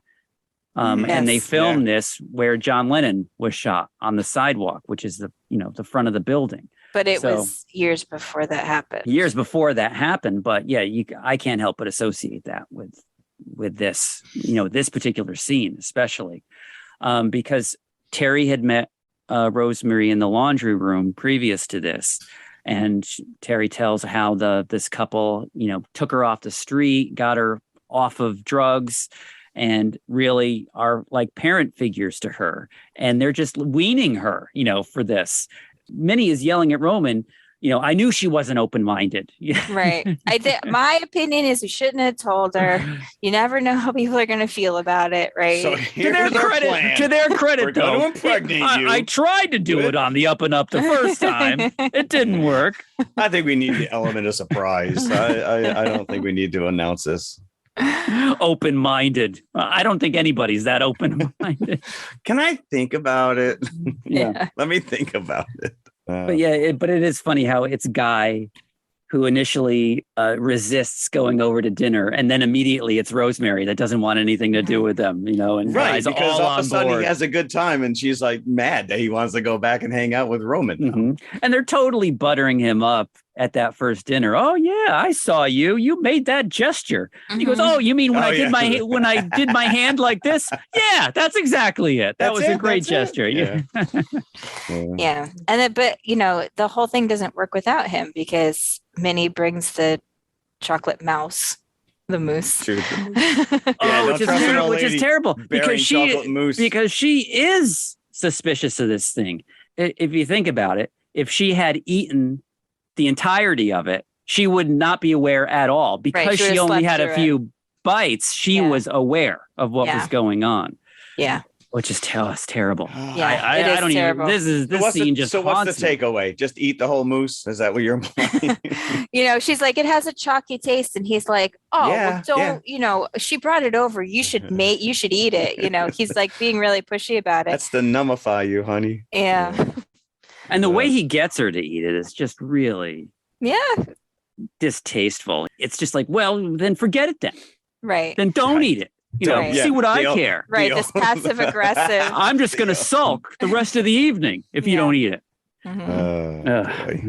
And then, of course, yes, there's this scene. This is probably one of the truly scariest scenes because she's aware, but she's not aware. She's having a dream of where she's on a yacht with John F. Kennedy and there's other people there, and but it's sort of interspersed with this reality in which she is being impregnated. I think all things considered, it's sort of understated, but the scene could definitely be worse. Let's just put it that way. Well, let's just say that I don't enjoy scenes like this. Well, no, neither do I, but I think that it's important that you see it. You have to see it to some degree. You need to experience you got to sell the right. You have to experience her terror. Yeah. You have to know what's truly happening to her. It's not as graphic as Alice and Jack. Again, the kitchen table. Again, it's relatively understated, but Yes. even that is it's horrible. You're watching a rape scene. But at the same time, it's, it is not ambiguous, this scene. You know exactly what's going on. What's happening. Yeah. Yes. Yeah. And but I could do without the demon claws on breasts. That's not, I'm like, did we need to go there? It just that was makes actually this even worse. For me. But yeah, this scene is the centerpiece, like it or not, of the movie. The other disquieting thing is that you're surrounded by naked old people as well, and Jack is kind of in the background, also naked. Like, not Jack. Guy. Guy. I'm sorry, Jack. Sorry, Harry. Sorry, Harry. Jack would never. Yeah. No, Frank would though. Frank would be there. Yeah. And Guy is like, do I have to be naked with you people? Can I wear a robe? Can I raise my hand and ask for a robe here? I'm a little cold. Yeah. And they seem to be nonplussed that Evil Incarnate is there. No, man. Have they done this before? Have they met? This is their dream. This is their Where dream. has he been waiting? Has he just been hanging out? But still, you'd think that there'd be high fives at least. Wow, this actually happened. I didn't think it was going to happen. But then, then it becomes even more intrusive, because Minnie is over the house every day bringing a special drink for her to drink. And then Saperstein is telling her, don't listen to your friends. Worst advice ever by a doctor. Right. Don't talk to anybody who's ever experienced this or read a book. Your friends who've been pregnant that think they know what they're talking about, they don't know. Don't listen to them. Don't read a book. Right. Topic pregnancy. What are you talking about? Women know nothing. Right. And then the way he just dismisses her pain, which is, I'm sorry, but it's horribly real to life. Even today, many, many women talk about how doctors dismiss their pain. Women are often told that their pain is in their head, that they're just being quote unquote hysterical, that you're making it worse than it actually is. And, she's visibly getting ill. No, you can actually see her decline. And at one point when she's talking to the other women, they're like, well, how long have you had the pain? Since November. It's like, yeah, you should probably get that looked at. Yeah, November. It's January.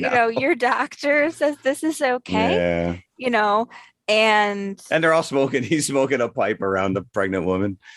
Oh, Hutch does, yeah. Well, I mean, she drinks. Yeah, alcohol. Well, that's the other thing too. Even in Don't Worry, Darling. Yeah, give her another drink. There's no thought. There was no thought about that at all. It's interesting because Roman recognizes immediately that Hutch is a problem. Hutch is telling her, "You don't look good. You need to see somebody else."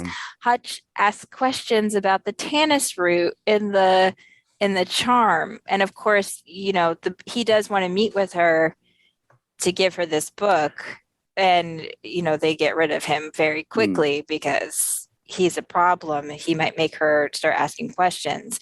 But from beyond the grave, Hutch still gets this book to her. Good old Hutch coming through. And no matter what she says, she's always dismissed. She's always branded hysterical. Yeah. And there's no coincidence that Saperstein uses the threat of a mental hospital against Rosemary, because institutionalization has always been a tool that has been used against unruly women throughout history. Anytime they're an obstacle. Of course, this also happens to Alice in Don't Worry, Darling, right? She's taken away to an institution because there's something wrong with her. If you guys are interested, there's a book called Women of the Asylum, which I always recommend to people. And it's actually a bunch of first-person accounts of women in institutions from about 1845 to 1945 who were put in there by men because in some way they were a problem. Either they were behaving in quote-unquote deviant ways, or the men wanted to marry somebody else, or they wanted their property or something.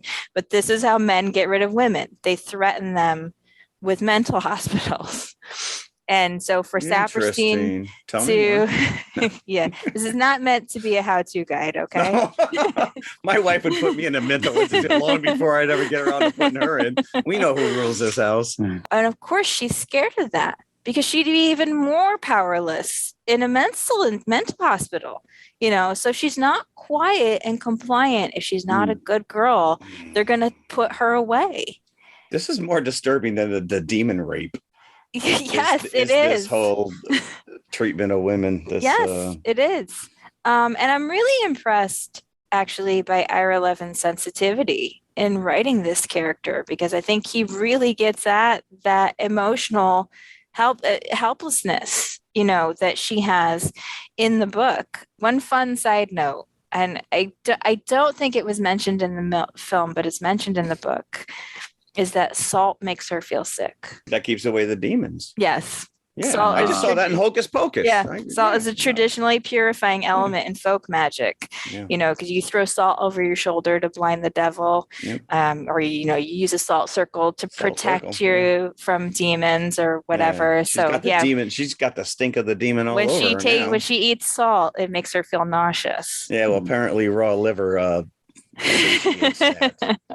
The patriarchy reaches its high point when Hill turns her over to Saperstein and Guy, because she's come into his office and he just thinks, well, she's pregnant and she's hysterical. Not that he's part of the plot. He's just a guy who's like, this woman's acting crazy. Well, to his defense, she is saying really crazy things that if they have no context with him, if he has no reason to suspect it, then if somebody came at me saying that stuff, I would think that they were insane, and I'd want to call the got the police. impression that everyone was in on this. I mean, he's just, but it just, to me, it's just, he's just dismissing her, and he's going to turn her over to the responsibility of another man who will make this problem go away.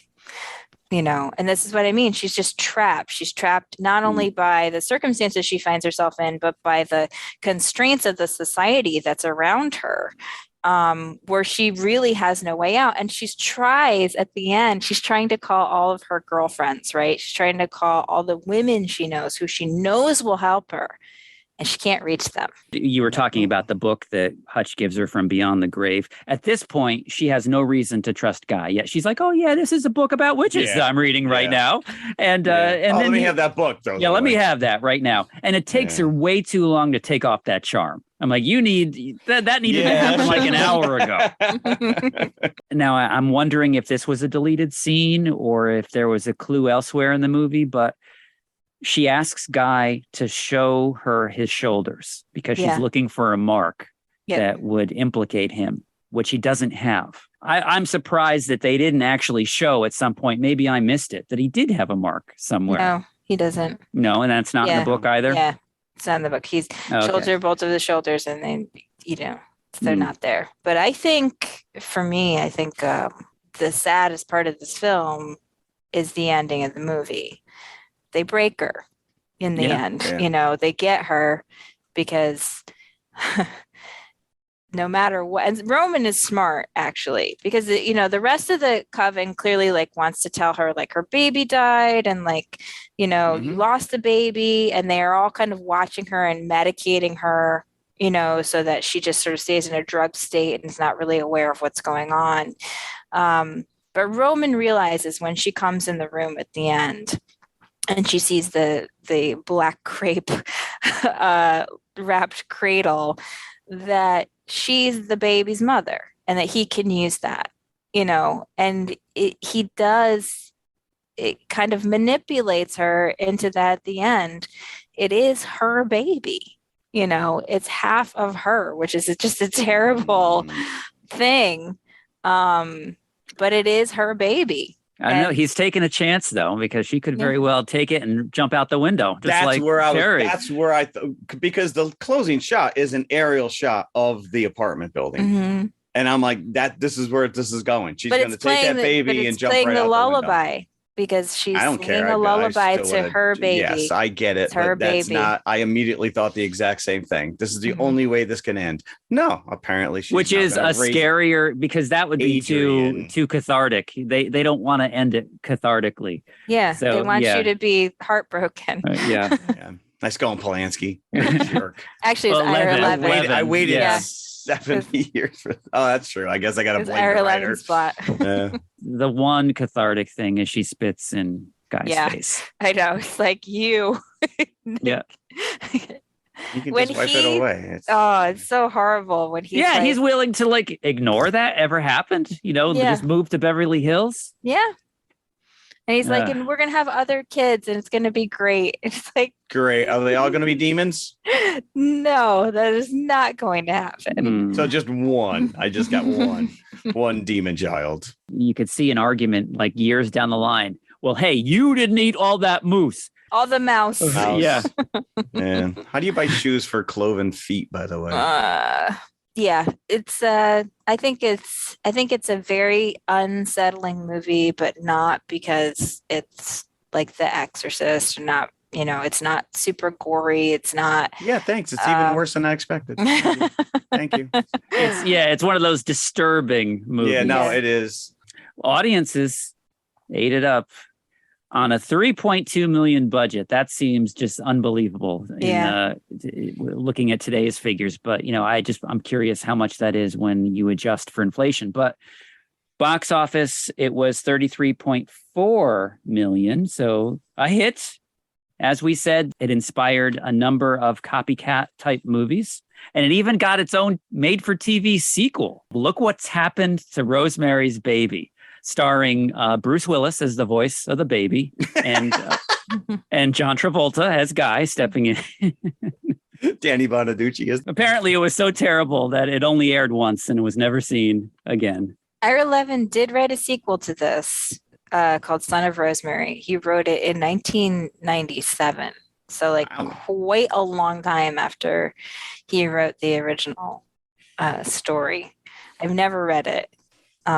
Interesting. Because to me, it ends there. You know, to me, that's like the perfect ending because it does, you just walk away feeling, you know, Icky. like I said, so unsettled. Yeah. Yeah. Speaking of the book, William Castle, one of the producers, mentioned him before, who was well known for his genre films. At that point, it's what I know him best for, although he directed more than horror movies. But he directed House on Haunted Hill in the early 60s, 13 Ghosts, The Tingler, which had that added bonus of electricity being run through the seats of the audience.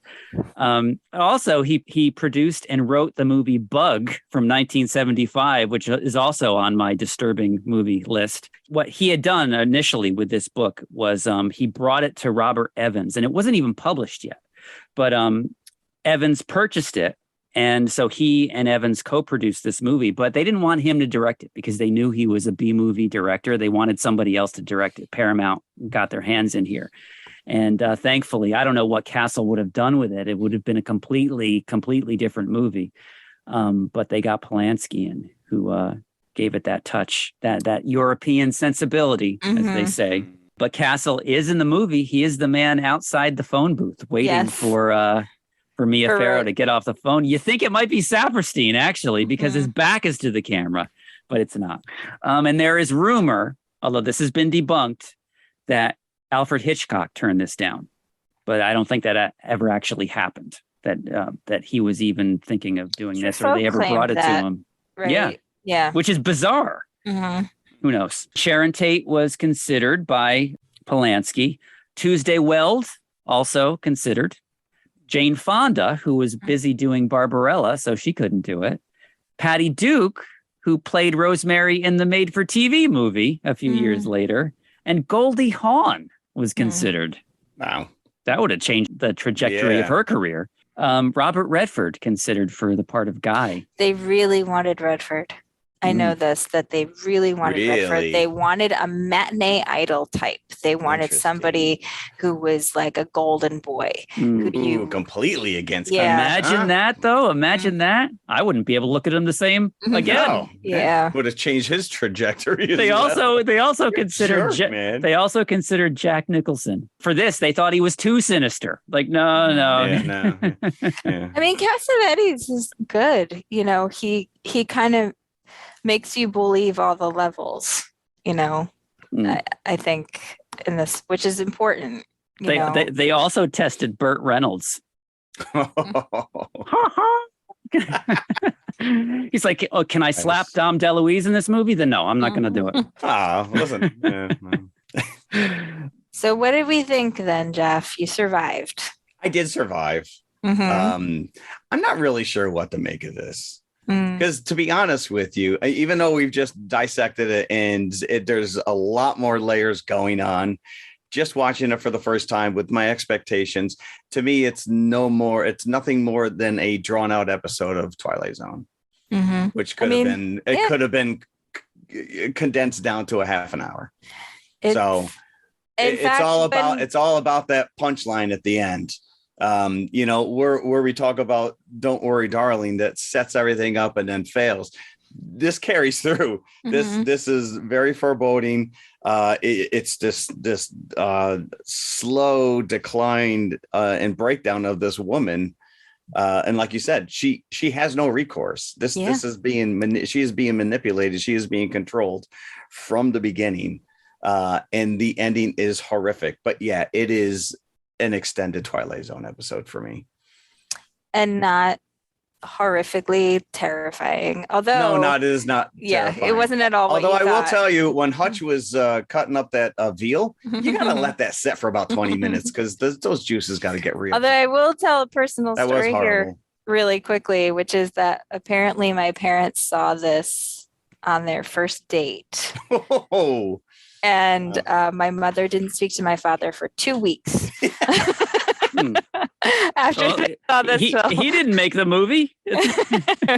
Dare you bring me to this? Hey, at least it wasn't a taxi driver situation. Oh, but I can imagine, like if this is the way women were treated in that time, and then to see it up on screen, just be exasperated like that. It's got to be like it's like uncomfortable. But like, also, I'm dealing with this every effing day. But also, my mom, I mean, Italian Catholic, like not going for this movie. I could sit down and talk to her why I don't like this movie. Yeah. I mean, my dad was Italian Catholic too, but I guess it didn't affect him the same way. Yeah. But she did eventually forgive him. Apparently so. She doesn't still dig at him a little bit. Remember that time? Oh, I'm sure that comes up. Yeah. Anytime you get into a fight. And you brought me to see Rosemary's Baby. What the hell were you thinking? So what do we think, bucket wise? Well, I'll start first. I'm gonna go 3. I'm gonna go 3, just like I did Don't Worry, Darling. I think it's too good. And the one review that really struck me was the New York Times. The movie, although it is pleasant. What? First of all, what movie? What movie are you watching? The movie, although it is pleasant, doesn't seem to work on any of its dark or powerful terms because it's almost too extremely plausible. Now, wait a second. I think that's exactly why it works. Yeah. So this is why I think it's too good. I think this is too real and too close to home. Too close to home. Because I don't think it's a bad movie. I just find it too disquieting and I don't enjoy it.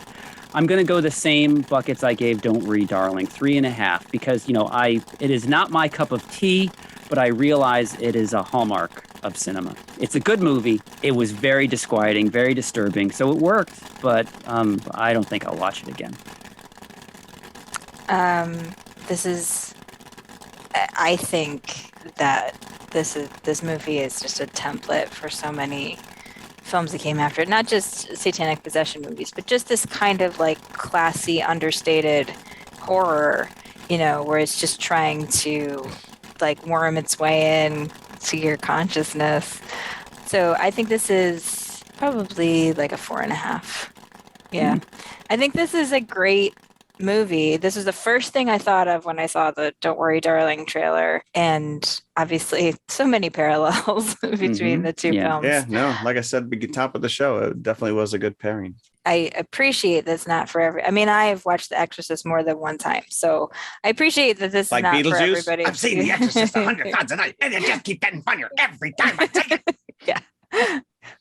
I don't usually think it's funny, but yes, I see. I think after enough times, you'd be like, well, I tend to think, I mean, just as a side note, I tend to think that some of the scarier stuff in The Exorcist is not the actual possession, but the medical examination. The MRI. On. Yeah, all the other stuff. Yeah, I do remember that being very. There's so many. Yeah, just all the kind of invasive medical procedures. If I never see that white face again, then I'll be happy, I think.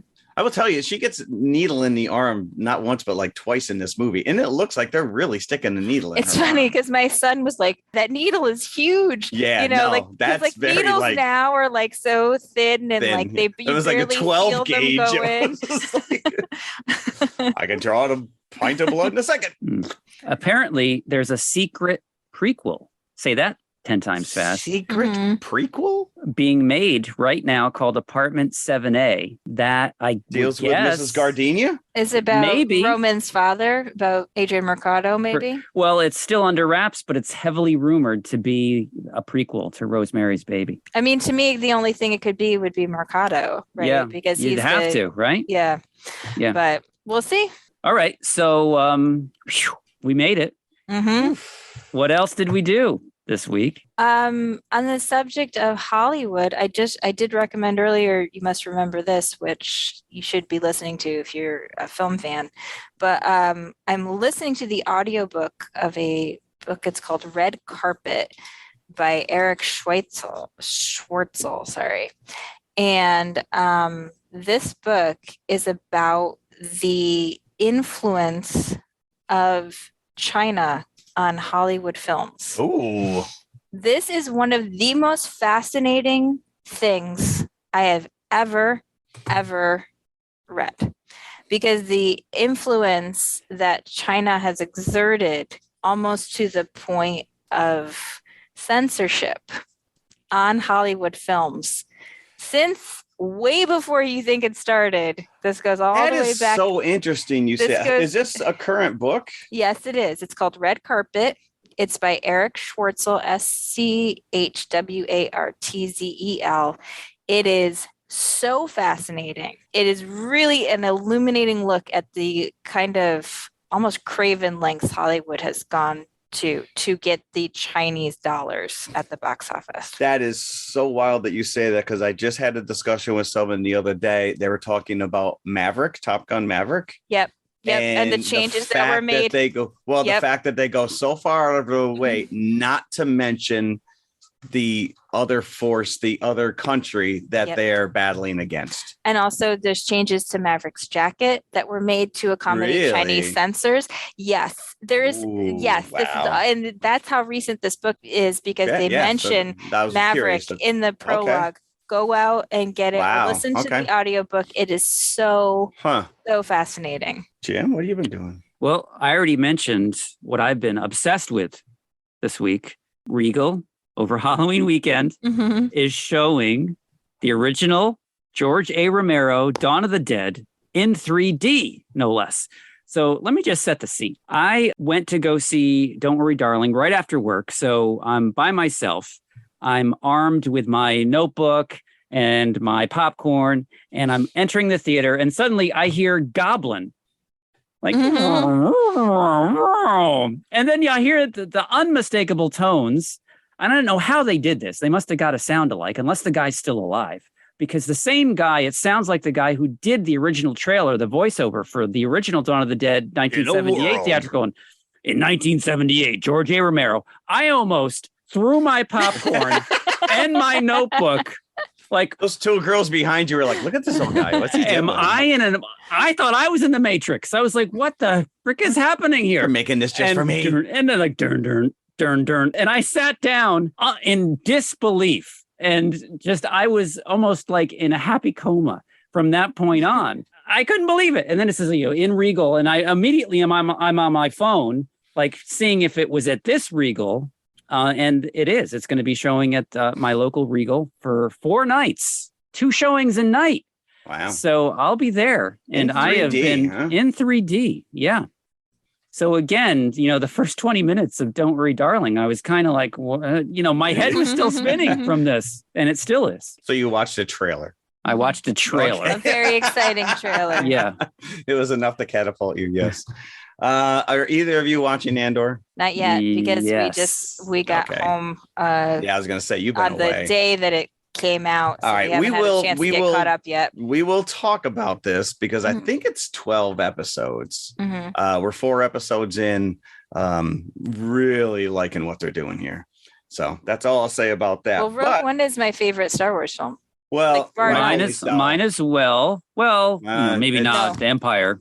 But listen, yes, it was, and I think they're capitalizing on that look and feel. I'm just happy that we're getting a Star Wars story that doesn't revolve around a Skywalker or have a lightsaber. And listen, don't get me wrong, I'm the biggest Luke Skywalker fan in the world, but not everything takes place on Tatooine. Right. Simple as that. It is a slow burn, though. It is a slow burn. I'm absolutely okay with it. We got some flashback stuff going on, because we've never seen this character before. He shows up in Rogue One. Boom. We all know they all die by the end of Rogue One. So I like it a lot. I like what they're doing with this, and I hope they do more of it. So that's all I'm going to say about that. But just like Moonfall, I have taken one for the team. Yeah. What did you watch? I sat and watched Rob Zombie's The Munsters. Oh, I was wondering if you guys wanted to watch this. I enjoyed the hell out of it. So apparently this has been a passion project of his for years. And he finally got the rights. Universal, I think, basically told him he can't film this in black and white because they didn't want they thought audiences would be confused somehow with the original. Yeah. So he went to the other end of the spectrum. This thing is a neon saturated cartoon spectacle. And I think he leaned so much into those sitcom 60s TV tropes. I had a blast with it. There's a lot of callbacks to the original TV show. This is a prequel. It is the courtship of Lily and Herman. You know, he brings in his wife, Sherry Moon, whatever her name, right? And Sherry Moon Zombie. Zombie. Mm-hmm. Is that really his last name, Zombie? I don't think so. So anyways, I thought she did a fantastic job. I'm not crazy about the guy who played Herman, but then again, you can't help but compare it to Fred Gwynn. It was a lot of fun. It was enjoyable. And it was for on my an hour and radar. a half, I was glued. I just sat there and I just chuckled and I was like, all right, you know what you said before. I applaud a director who goes completely out of his comfort zone. This guy is known for straight up gore and disgusting, disturbing images. And there is nothing upsetting about this whatsoever. And a lot of his zombie fans are all over it. Well, let's mark this day on the calendar that Jeff enjoyed a Rob Zombie film. Yeah. So again, I guess if you're a fan of his, you're like, what the hell is this crap? Right. But if he you wanted just come to do in it as a fan of the Munsters, you're kind of like, all right, it's better than the Munsters today that they came out with the syndicated show in the 90s. So I will say that just when it got rolling, it stops. That's my one drawback. Apparently, you know, he's setting it up for the sequel potential. Right. I don't know how well it's doing. Like I said, there's a lot of hate going on the Joe Bob Briggs Facebook page, but I thought it was fun. So check it out. Perhaps better I than will. Moonfall. Better than Moonfall. That's all right. All right. So what are we doing next week, Jeff? What are we doing next week? Oh, I'm not doing anything next Jeff week. You're not doing anything. I am not going anywhere. Jeff is out. I just pulled together the graphics for this, and I'm like, you guys are insane. Wait, it's a Ty West double feature. Well, it does make sense because Pearl is a prequel to X. Mm-hmm. This character, the actress though, the girl Mia Goth. Mia Goth. Goth. I'm sure that's not her last name either. So. Yes, we're doing X and Pearl, and it's me and Jim. This is what this is how these things happen. It's just me and Jim. Oh, Jeff's not going to be home? Oh, look, it's like the parents are out, so it's like, have a party. Jeff's not going to be here. Jeff's going to New York Comic Con. Wow. Yes. Then I'm sure you'll have a report for us when you come back. Probably. Any exclusive pops you want me to stand in line for 8 hours? No. That's good. Thank you. Thanks for the offer, though. We tend to go into the two extremes of my personality. One into the depending on who's available. But that's what I'm saying. This is the best of both worlds for you. That you have these dichotomies on either end of the spectrum. But I knew in my heart of hearts that we would be covering X in some way, shape, or form. So I have not yet seen it because I wanted to save it for when we were going to be covering it. It's not in a theater. It's on streaming? It's on streaming. It's on streaming. All right. So, and I worked it out. Pearl is not yet streaming. It is still in theaters this week. I was afraid that it might leave us and I wouldn't be able to see it for next week, but it's still playing one showing a night between now and this coming Thursday. So I'll be able to see it. Because I was thinking about that. I was like, I'll be able to see it for sure because it's still playing at a bunch of places. Right? It's still at the Music Box. I was going to go last Thursday and then I was like, oh, it's going to be still playing next week. So I'll just, go closer to the showtime because I knew I was going to go see it no matter what because I've already seen X. Yeah. And apparently there's a third movie that may have already been made that is based on the character she played in X. So this will be a trilogy of sorts once it's all said and done. So anyway, yes, join us next week for Dad's Away and the kids will play. Why am I the dad? I want to be You've got dad. The jokes, so you've got to be the dad. Oh, yes. That is true. Mm-hmm. I had a really good dinner joke lined up for Don't Worry, Darling, but Jim cut one of my Time Cop jokes about the beaver shot. So I knew it wouldn't make it to the final edit anyway. So I left it on the table. Hey, quality control here, man. That was a funny joke, my friend. It was. And you laughed when you heard it the second time too. And it still ended up on. I get it. Listen, I can't be complicit. I can't be complicit in things like this. You have total control. I have no complaints. There you go. Okay, so next week. So next week. Enjoy that next week. I don't even know if I want to listen to the episode. I have to listen to it. I'll listen to it. So listen, if I can watch a damn Rosemary Baby. Yeah, you don't have to watch the movies if you listen to the episode. Think of it that You way. may make me want to watch the movie. We'll see. I strongly feel that I don't know. I saw that true. trailer for X and I'm like, yeah, that's a hard out on me. I'm done. You got a friggin' creepy old lady in a cabin while they're filming porn. No. Yeah. All right. No. So, all right. We'll Until see you then. next week. Thanks for Yes, listening. thanks everybody. All right. Bye. Bye. Hey, everybody. If you like what you just heard, be sure to follow TMI Confessionals of the Nerd Kind on Apple Podcasts, iHeartRadio, Spotify, or whatever you listen to your favorite podcasts on. Be sure to hit that subscribe button and then share it with your fellow movie nerd friends. It means the world to us and helps our listenership grow. You can also find us on all of the socials, Instagram and Twitter at TMI_podcast 2018. We're on Facebook and YouTube as well. Just look for the Popcorn Bucket. You can help support this show by visiting our TeePublic page for some TMI branded goodies such as hoodies, t-shirts, mugs, and stickers. tpublic.com/TMI Confessionals, all one word. A 5-star review would be incredibly nice as well. I'm just saying. Thanks again for listening. We truly appreciate you. Be sure to come back next week. We'll save some popcorn for you. If you hear chanting from across the wall, I'm done. I'm done at this point. Right.